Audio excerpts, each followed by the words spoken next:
Hey,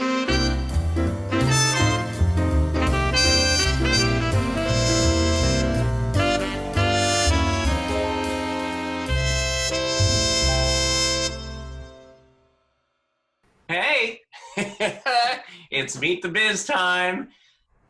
Okay, we have. What was I going to say? I was going to say I love this guy. I think he's amazing. I've known him. I don't know for how many years now, and he's an actor. He's an advocate. He's a motivational speaker. He flies planes. He teaches scuba diving. Mr. John Lawson. Hey, thank you, thank you, thank you for having me, David. This is really cool. Oh, this is why this keeps me going, and hanging out with friends. That's awesome. Yeah, I agree. Um, Um, so, how have you been? I've been okay. I've been, I have my days. I have my Yeah, day. Um, Usually about once a week for about a half an hour. I get very anxious, yeah, and then once a month for about an hour, I get a little depressed yeah. or more. But then I get through it. I go through it and then move on and focus on what I need to do, and whatever that is to quote. I know this might sound schmaltzy, but make the world a better place by Yeah. by bringing joy into into the world. So I agree. I kind of go through the same thing, and I have actually pretty much been in my house since March. I'm very fortunate to have a backyard and a swimming pool, so I end up going out in the backyard a lot, and I go to Costco about every 2 weeks for groceries, and I go in the early morning hours when they let the old people and the cripples in. So, I check two boxes. So they don't even check my card anymore. They go, yes, sir, just come right on in. you know. But but that's about it. I did make a quick trip back to Ohio.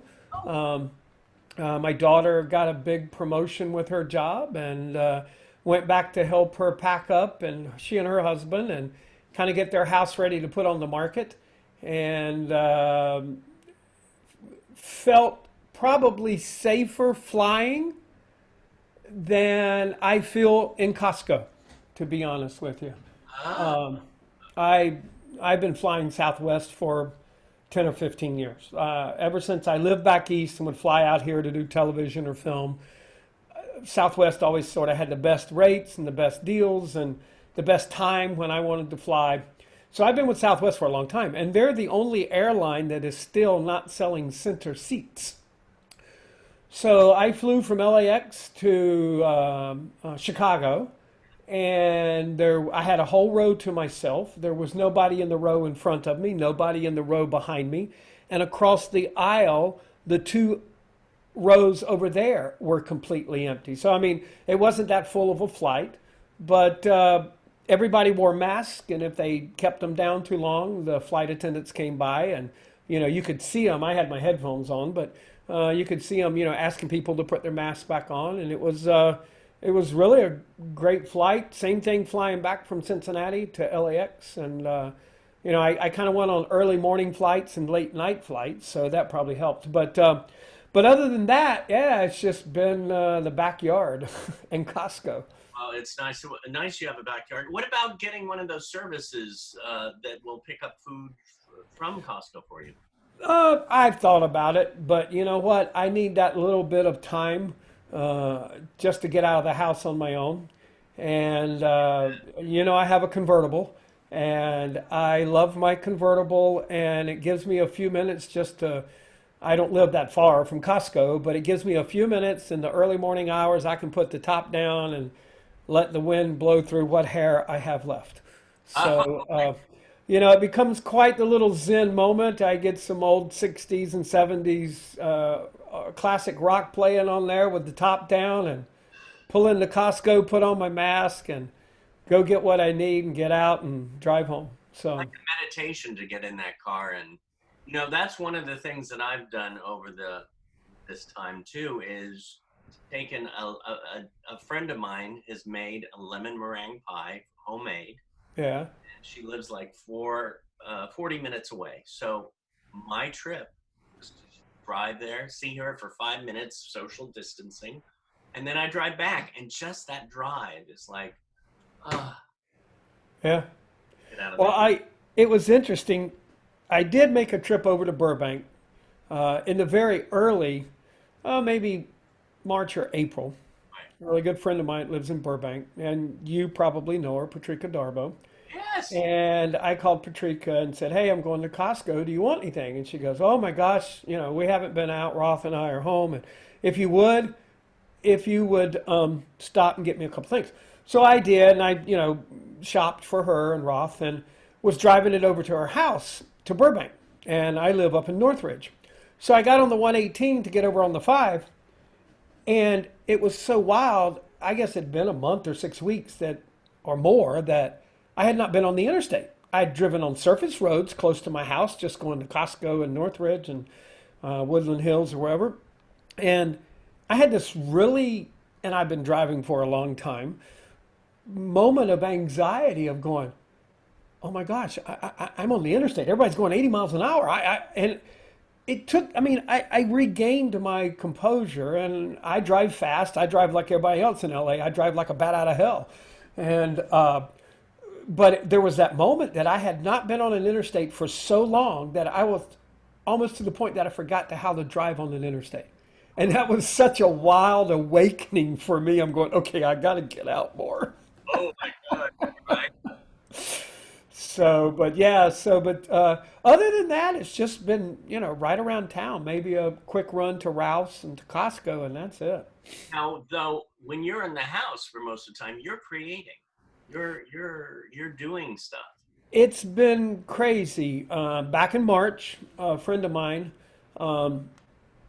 he worked on that TV show Z Nation that went 5 seasons on Sci-Fi Channel, and he goes, I was wondering if I want to do a talk show about Z Nation, and we'll interview cast and crew, and could you help me? Would you produce it? And I said, sure. So Zoom was new to everybody, February, March. I went on Zoom and took a lot of training classes and figured out how we could use their webinar platform and produce on Zoom. So that took off like crazy. Z Nation is now on Netflix. And we've interviewed everybody from the showrunners, the producers, the executive producers, the cast, all of the cast. We have the lead actress coming up next Friday, and Kalita Smith. And we have huge people zooming in and asking questions from all over the world now that it's on Netflix. Anywhere Netflix plays, we've had people from Brazil, we've had people from England, Scotland, France, you name it. And it's just taken off, and it's been really wild. And so I've been producing a lot of behind the scenes stuff. And Now, what do you like more? Do you like prefer producing or acting or directing? What? I enjoy directing probably the most. I love taking just some words on a page and helping people bring it to life, bringing the characters and making it, what the writer intended and what their motivation was at the time. But I also do enjoy producing. I enjoy bringing all the elements together and having this great final product. And I can't say a lot about it right now, but I've been asked to produce on a new TV pilot that hopefully starts shooting next year, and actually a couple of different ones. But and I can't really say a lot about them right now. But yeah, it's just opened up a lot of doors, and I just finished as a post producer on a film. It had been kind of sitting for about a year, and a guy called me through a contact and said, "Hey, can you post produce on this and finish it up?" And so I did, and we did sound and sound effects and color and all the things to finish up the film. And then he goes, "Don't you produce on Zoom?" He goes, "Can we do like a virtual premiere?" And so the other night I produced and directed a virtual premiere for cast and crew mostly, and some friends. There were a couple of hundred people there, and some industry people. And this is more like it's a short film. It's a 30-minute short film, but it's almost more like a pilot for a TV show called The Pragmatist. And it's an action adventure kind of thing. And but we had people zooming in and all the cast. And so it was really cool. It went very, very well. And you'll be hearing something about that, I'm sure, before too much longer. They're getting ready to shop it around to networks for a television series. This is great. I think I saw it. It's on IMDb, listed on IMDb. Probably so, yeah, yeah, yeah. I'm sure it's listed on IMDb, but I ended up doing some final edit, and I actually did all of the color. It was just a raw film, just raw data, and so I acted as the colorist as well, and colored the whole film. And now there were a couple of people on that saw I did the color, and now they've contacted me and asked me, will I color the film for them, that they liked, the way I did it and the way it looked and all this kind of stuff. So the color correction and all of that's a whole new avenue for me that I'm really enjoying. So you're just building on. I mean, when did you start like saying, "Oh, I'm going to produce, I'm going to direct"? Was it connected with the Disability Film Challenge, or was it before then? It was way before then, actually. I produced and directed my first film on film when I was about 14 years old. You know, and a neighbor did some local stuff years ago when I was a kid, and he taught me how to splice. We actually had to cut the film, the old saying of ending up on the cutting room floor. And to make scenes put together, we had to cut the film and then glue it back together to make one continuous film. So I think I was shooting on Super 8, and of course no sound. I didn't have any sound or anything like that. But we had a big premiere at my house, and my mom and dad set up the projector for me, and they were all excited until one of my splices stuck in the film projector and caught on fire. And so, yeah, so my dad was a little pissed, but so yeah, I've done producing and directing since a teenager, and I was a voice and piano major in college and drama, and still made films back then. And Now, did you start making films before you started acting, or did it all go together? it just all came together. I always liked acting, and I still do. Of course, now it's fewer and far between with COVID and everything that's going on. I have had a couple of auditions recently for a car commercial and a couple of different commercials, voiceover, and one role in a short film or a film feature or something. But I've always enjoyed the producing part of it as well. And after I lost my hands over 30 years ago and became more involved in the disability community, at the time, I can remember being in the hospital now thinking, "Well, this is great. An actor with no hands that's trained and, has, improv and training and set experience. There'll be tons of work for me." And unfortunately, 70 years later, here we are 30 years later, and it's still not true. So I can remember many years ago watching the TV show China Beach, Yeah. and with Dana Delaney.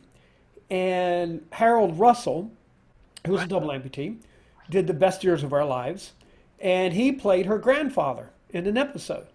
And he was at Thanksgiving or whatever and holding a little styrofoam cup, and he was grabbing the top of the cup by the lip with his hook, just like I do to drink. And I'm going, that guy's really an amputee. He's an actor. And So after the episode, I was actually traveling back from LA. I'd done something, this was years ago, and I was in an airport in Atlanta and watching a TV, and Entertainment Tonight was on, I believe it was, and they interviewed him. And he talked about his role in the best years of our lives and all that. And so I went home and went to a video rental place, what they used to be, got the VHS tape and popped it in, and watched the movie and had no idea that it existed or who he was. So my wife at the time, I told her, I go, I need to talk to him. She goes, well, let's call him. And in the interview with Entertainment Tonight, he said he lived in Hyannisport, Mass. So back then, you could dial the area code, and I mean dial, on a rotary phone. Yeah. And so I dialed the area code, and you dial 555-1212, and you get information for that area. So I asked for the number of Mr. Harold Russell, and he was listed. And so I got the number, and we were eating dinner, and I told my wife, I go, I can't call him. He's a movie star. I mean, he won't talk to me. She goes, well, just dial the number. If he goes, don't bother me, we don't call anymore. So after dinner, picked up the phone, dialed the number, and he answered the phone. He goes, hello. I go, Mr. Russell? He goes, yes. I go, Mr. Harold Russell? He goes, yes. I go, the movie star! Just like that. And, I've never been, impressed by people before because I've been in the industry for so long and met so many wonderful people and friends. But he just laughed like crazy, this big old belly laugh. And I quickly gave him my spiel that I was a recent double amputee, had just lost both hands, and I'd always been an actor, and I was so excited to get started back and try to do some more acting. And over the years, we became really good friends and talked a lot. And there was actually going to be a remake of The Best Years of Our Lives. And Harold recommended me for the role, and I did some screen testing and all this kind of stuff. And the director and producers were all, wanted me for it, but then I guess funding fell through or something, I don't know, financing, and so it never got made. But it was going to be sort of updated to the Vietnam era, and I was going to be double amputee from Vietnam, but almost the same story, but it was sort of an updated remake of The Best Years of Our Lives. So How cool is yeah, that? and then Harold and I became good friends. We talked on the phone all the time, and his wife got sick, and my wife got sick, and we, talked a lot before he passed away. Wow. What a story. What one of those life stories that are just with you. Yeah, you just never know. And like I said, when I said the movie star, he just laughed. He goes, I don't know about that. He Ah, actually worked as the president. He worked for like four administrations as the president's advisor on hiring the handicapped okay. from like the late 1940s or 50s on up until in the late 60s or 70s, I think. But he worked for all the different administrations through those years. So, but he was a really cool guy. Definitely a Navy guy with a sailor vocabulary. Ah, We'll put it that way. oh my gosh. I was researching you, and it's so fun doing the Meet the Bizes because, of course, I know some of your work. I mean, one of my favorite movies of yours is the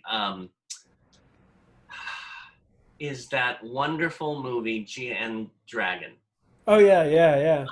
Absolutely adored, and I know you've done so many ones, Whitney's Wedding, and I love that one too. But something about GN the Dragon, just I can watch that over and over, and it's just so uplifting and so. Well, thank you. Thank you. Yeah.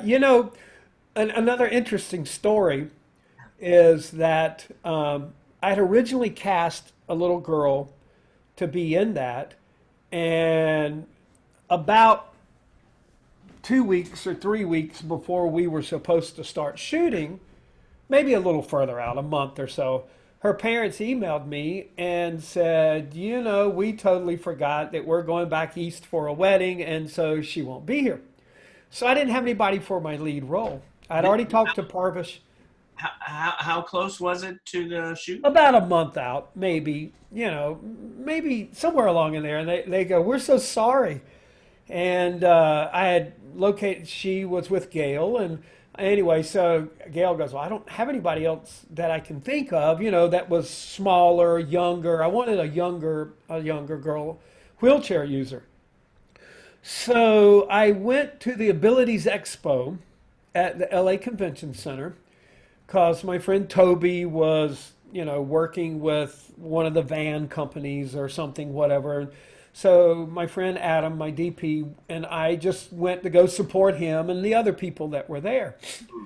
And as we're leaving, this little girl, Gia, of course I didn't know her at the time, comes rolling by almost over my toe, headed out the door, like by herself. And I'm going, where are her parents? You know, this little kid's going out the door of the convention center, you know, out of the off the floor.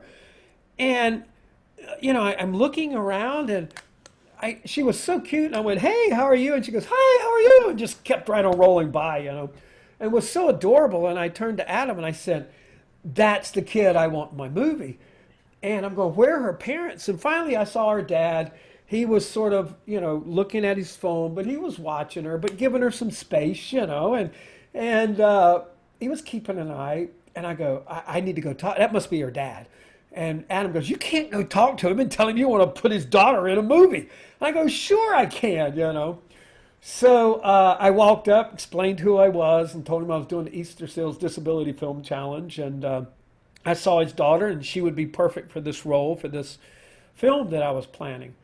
And he goes, well, his mom's an actress. She would love it. Go talk to her. So he introduced me to his wife, and we became good friends, family friends. And that's how I met Gia. And at the time she did the film, she was not 4 years old. I think she was only 3.5, almost 4. It was like 4 or 5 months before her 4th birthday. Yeah.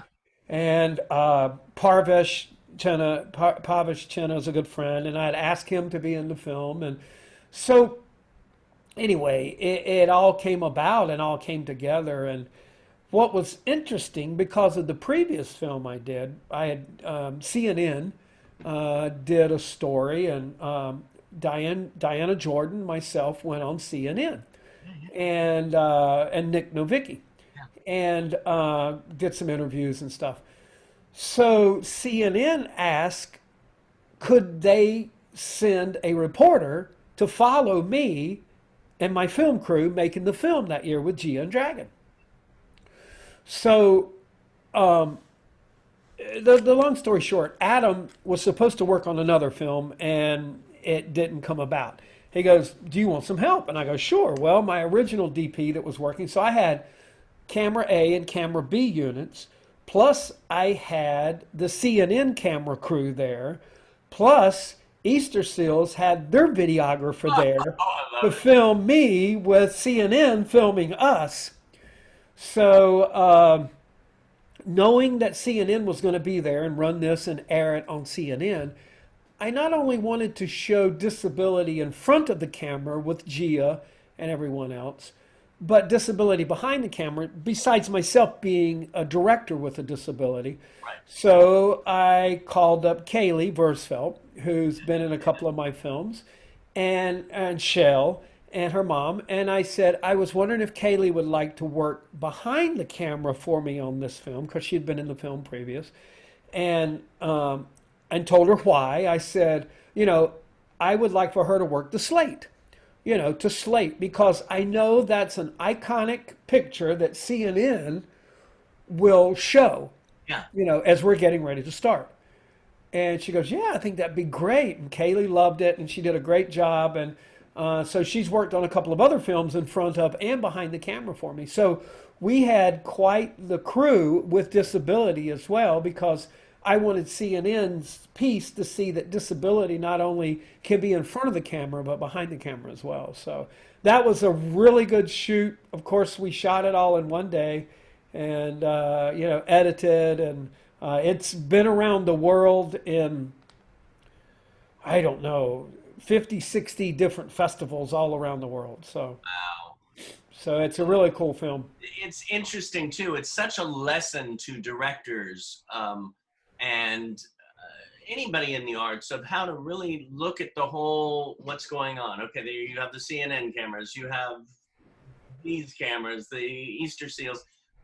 This is what we got to do, and you know exactly. So you, in a way, directed the whole thing Yeah, by having her do Slate, and so right. that was just Because I knew that'd be the iconic shot. And sure enough, they showed some scenes as we were shooting with the camera guy, me behind the camera and all that stuff.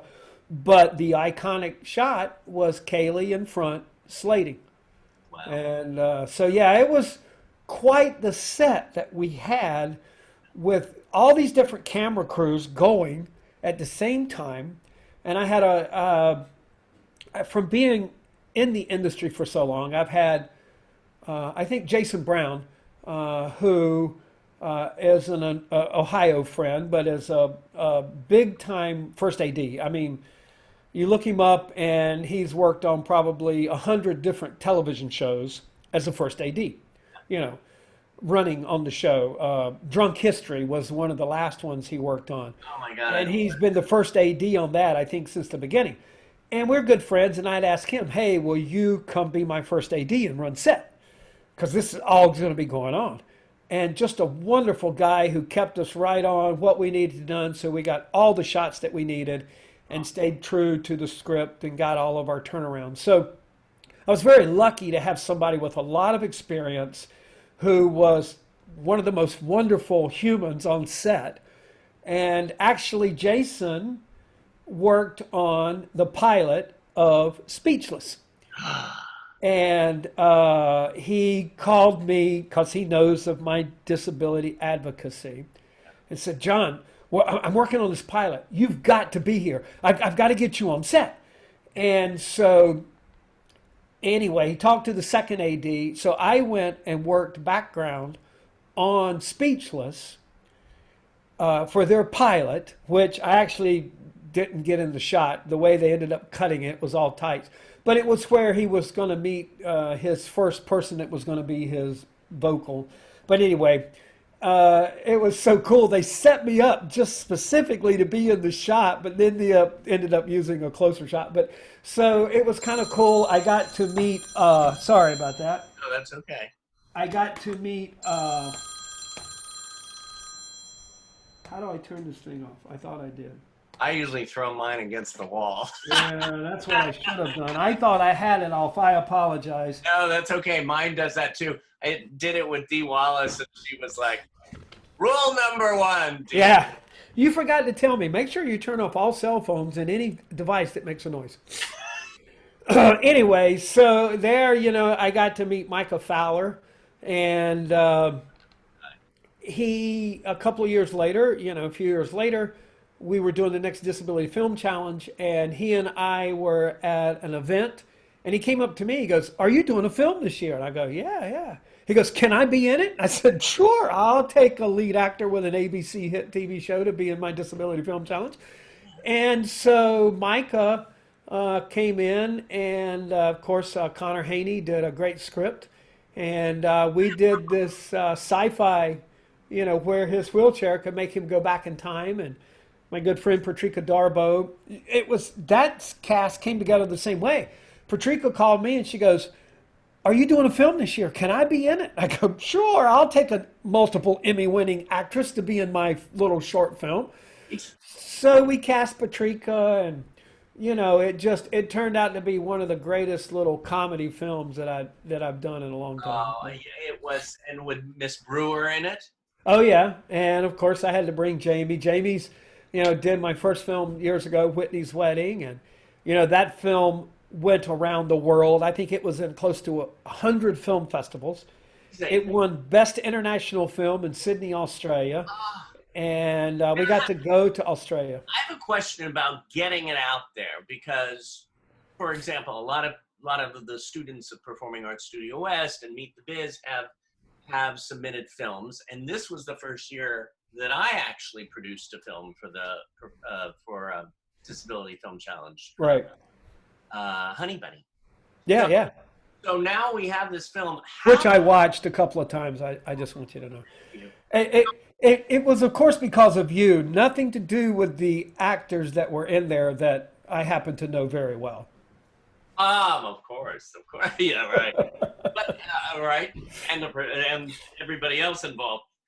Here's the thing. So you got a film, you've got a short film. How did you get that to 100 festivals? It's um, it's expensive. Um, So when you I put first it out started there. with, yeah, when I to submit, Yeah. when I first started with Whitney's Wedding, I started with the festivals that were free or under $10, and that um, either had something about disability or love or something that was close to the theme of what our film was about. And then that produced, 6, 8 little festivals, and we submitted them all. So then I went up a little higher and higher, dollar range. But probably for Whitney's Wedding, I probably spent $2,000, if not more, just in film submissions. Yeah. And you get those letters where, hey, thanks for submitting to our film, but we regret to inform you that we were unable. It was a great film and we really liked it, but we keep your $50. So then with my next films, I got um, a little more specialized in what I was submitting to. Yeah. And this last year, we took second date with Micah to the Cambria Film Festival just up the road. It's a beautiful festival, and we won some awards there as well. So um, uh, my first film for Disability Film Challenge was 7 or 8 years ago Yeah. that I shot in Ohio. What? I shot it back in Ohio, and I was in the film. Friend of mine wrote it, Now, were you and now? When did you move to LA? well, I've lived here part time, half the year or whatever for 10 or 12 years. And then when my daughter graduated high school, I would come out and spend the winter. I would winter in Hollywood and summer in Ohio, mainly because I still had a house there. And then the housing market crashed, and so I stuck around for a while, traveling back and forth, and would live out here from pilot season to, the March or April, and then go back to Ohio. And then about 5 or 6 years ago now, maybe, I sold my house back there and moved out here full time. So I've been out full time for 6 or 7 years, 5, 6, 7 years. And in that time, you've been in what? Westworld, American Horror Yeah, Story, yeah. Shooter, Law and Order Special Victims Unit as an actor. Yes. I did. I have done one episode of Westworld in every season, and I it started 3 or 4 years ago. Is it same character, different characters? Different characters, different characters. Always a double amputee, and I can't remember if it was Central Casting or one of the background casting companies knew me or looked me up. I don't know how they found me, but said, "Would you work background on Westworld?" I go, "What's Westworld?" This was quite a long time ago, and so I kind of tried to look it up and found out. I said, "Oh yeah, I remember the film and all that kind of stuff." It was kind of cool, and so I went on and they paid me very, very well. I said, "Look, I'm not going to work for background," but so anyway, but I got paid very well, and ended up doing a couple of days in the very first season. Um, I played a Confederate soldier or something that got blown up. I don't remember, but I was in with the main actors in a scene, and I thought that was fun. And then like 2 years later, they called me back and said, "Hey, the director that directed the first one would like you in this new season. Can you come in?" So I go, "Sure." So I went back in and worked a couple of days again, background. I don't even remember what I played that time. Uh, and then this last season, again, same people called me back again and going, "Hey, they want you." And it was the exact same director again. He recognized me, I guess because I didn't have arms. But he goes, "Oh my God, I'm so glad to see you back." I don't think he remembered my name, but I think is the last season playing now, their third season or whatever. I'm not sure. I'm not sure. Well, I played, I guess I can say, I played a knight, like it was Knights of the Round Table kind of thing. So I played a knight. And the director afterwards, and I've forgotten his name, came up to me afterwards and he goes, "I am so sorry." He goes, "We had this big scene planned for me to be a homage to the um, uh, the knight that gets nailed to the door and his arms fell off and it's going to be, oh, this is going to be a bad day or something like that." What's the show? Oh, the comedy. Yeah, I've seen it on Broadway and I've seen the film and I can't remember it right now, but I was going to be the Black Knight. Is that And from like Every Sperm Is Sacred? The yeah, and he's on the Monty door of the Python. Monty Python. And so but the wardrobe people forgot to bring the costume. They had this whole costume for me and everything. So I just played one of the robots that was missing arms in one of the rooms or whatever. So, but it was kind of cool. I've done one episode of Westworld for 3 years, all three seasons. Well, we got to find out what he's doing next, right? The director. Yeah, yeah. Well, I hope they call, because the thing about it is it has to be one of the most expensive shows to produce that HBO produces or whoever it's on, because we would go 12, we'd be on set and my scene would get ready to come up and they go, "Okay, let's break for lunch." So then they'd go back and then we'd work overtime. And oh, I played a soldier one time when they blew up the fort or something. That was the other one. And I was just laying there on a cot and ended up, getting like 16, 18-hour day. We're laying there. And, yeah, just for laying there at almost triple scale. So, it was amazing. So it's been very good to me and helped pay the rent. So I'm waiting for season 4 of Westworld, and hopefully one day I get a speaking role, and then I can actually get some residuals. Now I have to ask about. I was saying one of my favorite shows is American Horror Story, except right now we're living it, so I don't know. Right? Yeah. But the show, the actual show, you were on that. How was working with Ryan Murphy and that magic? It was pretty cool. Um, I can't remember how I got the audition, to be honest with you, but they wanted a double amputee. Hmm. And there's not that many around in Hollywood for sure. And I auditioned. I sent in a tape, I think, because I was back in Ohio. I was back in Cincinnati, and they wanted me to come in for a callback in New Orleans. And I went, "Okay, what the heck?" I drove to New Orleans from Cincinnati and did the callback, and the casting director goes, "Ryan wants you. I'm glad you came in, whatever. Um, are you available such and such a dates?" And they hired me right then. I mean, it was almost not a callback. It was just like, "Come in, meet Ryan." And, he just kind of came in. I did my thing, and then he left because they were shooting. And so she goes, "He wants you. Can you stick around for a little bit and sign the paper?" And I'm going, "Sure." I was just going down Bourbon Street.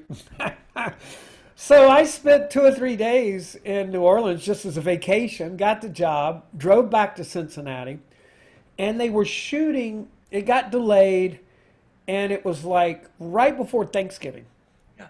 when they were shooting. And I had two scenes. And so they brought me down and put me up in the hotel and all that. And um, the day before Thanksgiving, or 2 days, whatever it was, we were shooting my scene, and it was kind of going late and all this kind of stuff. It was interiors with Jessica Lange and Naomi Grossman and all the interior scenes that we shot there on set in New Orleans. And I go, well, they'll never bring me back for this little second scene. And it was when Pepper got married. It was during the marriage scene. So I went back and I'm going, that was a lot of fun. I enjoyed that. And a week or two later after Thanksgiving, I call, Ryan wants you back on set. Can you be here? And I go, yeah, I'll free up my schedule. So I went back to New Orleans and I actually drove back again. They said, we'll fly you down. They were going to fly me down. I go, do you mind if I drive? Because a friend of mine went with me and we spent 3 or 4 days in New Orleans having a great time. How long did you drive? It was about 11 hours. Okay. So I had my Prius at the time. So, we drove back down and Gabby, my good friend, was on set and sort of became my on-set PA. Nobody would argue with me. I'm going, she holds my arms, So, but yeah, we had a great time, and of course, I got to meet all the cast and got to be a lot of good friends with them, and just I've made some friends just from those two occasions in American Horror Story that are still friends. And of course, I knew Jamie. Jamie wasn't on set when I was there, I don't think, but I met Erica and Matt and just Naomi, and we just all got to be really good friends. It was kind of cool. I just love hearing your stories of how you connect to people. Yeah. And how you just, whether producing, acting, directing, what is your, God, I have a list of stuff for you that I could talk to you for hours. We could do a whole, one episode a week with you, just with you. My gosh. One thing that I have to bring up is I saw that you do musicals, and it looks like you've done every musical. You've done South Pacific, you've done Oliver. What, if you had to say, you're a singer. So Yeah. What is your favorite musical and why? Well, it's interesting. A musical I'd always wanted to do was Footloose. And I got a chance to do it with the Palm Theater in Palm Springs about 4 or 5 years ago. And it was really great. And I got to play the preacher, And I used my cosmetic hands. They said I didn't have to. I go, well, I don't want people to focus on a preacher standing with hooks. And I've done tons of musicals, and that's where my strong lies. But that was probably my favorite because the preacher, out of all the characters in Footloose, is the only character that changes. From beginning to end, he's the only one that has a character arc that changes. Everybody else is the same. They're all footloose and dancing and doing everything. And the preacher is the only one, the dad, is the only one that really changes. So it gave a great character arc, and I'd been wanting to do it since college and never had a chance. And probably next would be Oliver, and I got to play Fagin. Yes. And that was right after, soon after I'd lost my hands. And so it was one of my first times back on stage playing a character, and I used my fake hands. So. Now, talking about that as well, I was looking at your resume as well, which I'm used to whenever I do casting, boom, boom, boom. For your resume at the end of what you do, number one, I love hand-to-hand stage combat. Yeah. And then you do over 101 amputee jokes. Yes. I love that. And then listen to this, what you do. If I wish I could do, fishing, ice skating, you're a pilot, you fly, scuba diving, you train, you teach that snorkeling, snow skiing, ballroom dancing. Think about all these things that, this is what gets you in the door too. Harmonica, you play the harmonica. I could keep going, and the voices you do, it's just incredible. Well, thank you. You know, you really do in the industry have to have a wide range. And when you are a person with a disability, you have to even have a wider range. And crossing all all spectrums. And one of the things on set that a lot of people you'll hear thrown around a lot of time is, we have a problem. Well, think outside the box. And you hear that either in business or in film industry. And people with disabilities in daily life think of outside the box every day. You know, I look at picking up a pencil and I have to think, okay, how do I have to position my hook so I can pick up the pencil or the pen to have it ready so I can write something down? Or whatever it's going to be. I'm at a buffet, okay, on set, how I'm used to, you don't have buffets anymore, but, how am I going to hold this flimsy paper plate so I can get food and eat and be ready to go back on set and not embarrass myself in front of everybody? So you have to think outside the box all the time. So as an advocate for people with disabilities in front of and behind the camera, that's what I preach, is that you can hire somebody that thinks out of the set just in daily life. And when it comes to things on set that need an instant solution or a quick solution, because you're always time is money, a person with a disability is going to probably have the best idea that you can come up with. So, it even comes down to accessibility. There's a famous cartoon, it's been around a lot, where there is a man shoveling snow, and he's shoveling snow off the steps. And there's a guy, a wheelchair user there, and there's a ramp right next to it that's covered in snow.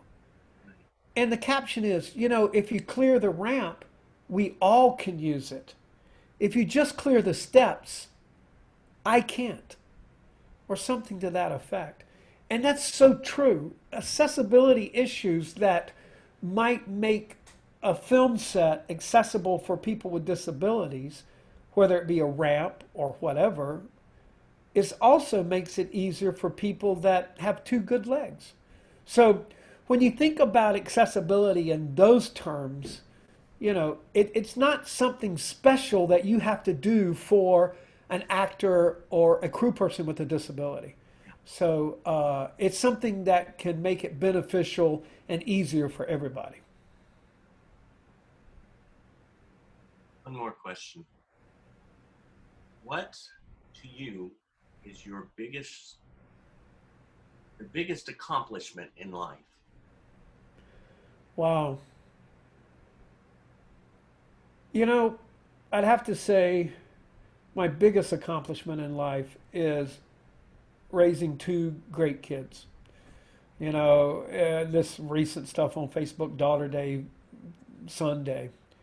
And my son has two children, and he works from home. He's a computer nerd and works from home in programming and works for the power industry, Duke Power, or back in Cincinnati, Duke Energy. But he still, he has a 3-year-old, almost 4-year-old little daughter. And, he and his wife take turns, but, he gets up in the morning and braids her hair and gets her ready for school. And now they have a son, Lucas, who's, in Lucas is almost a year or just over a year old. No, he's older than that. He's almost 2. I guess I better get my ages right. But, that's the best in the world. And recently, seeing things that I taught my children when I was back there recently, that my son is teaching his kids and passing on to them. And then my daughter, when she was 2 years old, my wife was diagnosed with terminal breast cancer, and then she passed away in 2001 when my daughter was 9 years old. So I was a single parent, and so I get text from my daughter when she was working on her house and they were restaining the floors. She goes, Dad, this stain says I've got to put it on, let it wait 10 minutes, and then wipe it off. Should I do it with a towel? And I'm going, you're staining a floor, and it was a dark stain. I said, just use a roller. And she was going to brush it on with a little 3-inch brush. I said, just use a roller, roll it on, and then let it dry, let it soak in. And she goes, I never thought about that. And then 3 days later, I get a text from her, and she's packing stuff up, and she goes, I'm trying to figure out what I should take and move to Florida and what I should keep. Should I keep these old bridesmaids' dresses, or should I pack those as well? So, it's so cool to have such a close relationship with my daughter that asks me fashion questions, asks me home repair questions. But then with my son raising his children, and he's the same way. He was 7 years old when I lost my hands. So he became my hands almost his whole life. So I've always liked to do home repair and woodworking. So the woodworking and the home repair and stuff he learned as a child, he now does in his homes. And he has 3 or 4 rental homes and they work on them and, do that kind of stuff. So that to me is my greatest accomplishment, and nothing in the world will ever top that. And to know that they were raised accepting of everybody. My kids have being raised in the industry around a lot of different people of all races and all abilities and all sexual orientations, they accept everybody. And that is probably the greatest accomplishment, that I made some great humans. Sounds like it. So that to me, nothing on an IMDb or nothing on a resume can ever compete with that. Damn you, David.